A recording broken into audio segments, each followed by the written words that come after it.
This is my great grandmother.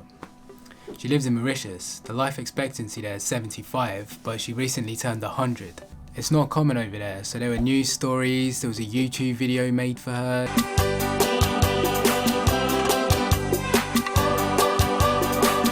It reminded me of these places called blue zones where people live 10 to 20 years longer than the rest of the population, and they have the highest number of people that reach 100. Sadly, there's nowhere in Mauritius that's a blue zone, but they exist in Costa Rica, Japan, Italy, Ecuador, Pakistan and America. So you might think, what's the point in living longer if you're going to be unwell and unhappy? But people in blue zones live longer and healthier lives. These people have the energy to live independently well into later life, and they have lower rates of disease, so they have lower incidences of things like cancer, heart disease and dementia. So why do these people live so long? It's a combination of genetic, environmental and lifestyle factors. With the genetic factors, it's thought to account for only 20 to 30% of it. And there's some environmental factors which are fixed, like in Nicoya in Costa Rica, they have the country's highest calcium content in their water, which is thought to be responsible for their lower rates of heart disease and less bone fractures. And also some blue zones are mountain regions that have better quality air. So the people in blue zones were studied and they were found to have similar lifestyle factors, which anyone can lead anywhere regardless of where you live. So this Venn diagram shows 3 blue zones that were studied in more detail: Loma Linda in America, Sardinia in Italy and Okinawa in Japan. So I see this Venn diagram as a blueprint for how I want to live my life. So for me, there's a difference between listening to the theory about why you should live a healthy lifestyle and seeing the impact it has on your life if you actually do it. It's like seeing the results of a 100-year experiment. So this has helped me make changes where I try and incorporate these behaviours into my everyday life. So for example, with constant moderate physical activity, I'm working from home right now, and it's easy to just sit and not move for large portions of the day. So I've now set reminders in my calendar to go for 10 to 20 minute walks periodically throughout the day. So with no time urgency in Japan, it reminds me of this concept in Eastern philosophy called Wu Wei, which roughly translates to not forcing.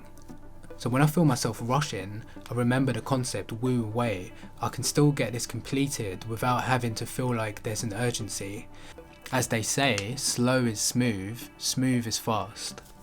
So another change I've made is when I'm snacking, just snacking on nuts and not crisps or sweets. So it's partially aided by not buying them in the first place and also keeping a box in arm's reach. But you can see centrally that having a plant-based diet is key.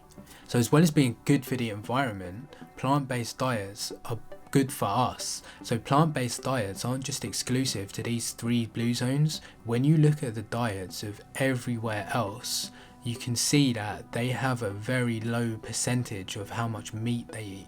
Around 5 to 10% of their diet is things like meat and fish.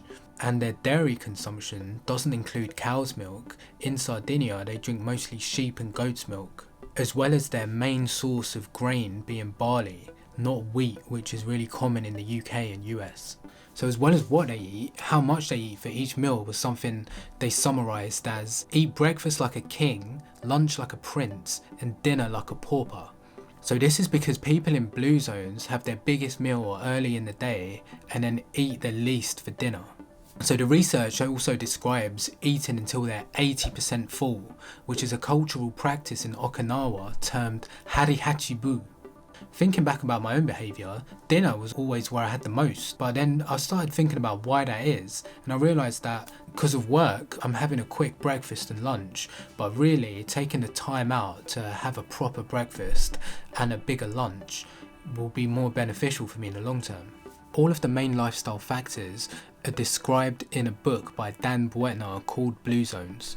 He lists the main points as being moderate regular physical activity, having a life purpose, stress reduction, moderate calorie intake, plant-based diet, moderate alcohol intake, engagement in spirituality or religion, engagement in family life, engagement in social life. You might want to make changes in all 9 of them, but it's difficult to make multiple changes in your life at the same time. So he says the main 4 out of those 9 are moving regularly, so incorporate more movement into your day. The second one is living with a sense of purpose. So there's a Japanese term for this called ikigai, which translates to a reason for being. So for myself, it took years of reflection to understand what brings meaning and purpose to my life. So learning what my core values are in life helped me plan how I can act to live by those values and bring purpose to my life. The third one is social support. So having the support from family and friends, which is especially important when you're going through difficult times in your life. So the fourth one he describes as making the healthy choice an easy choice and not just an option. So for example, this relates to the plant-based diet factor.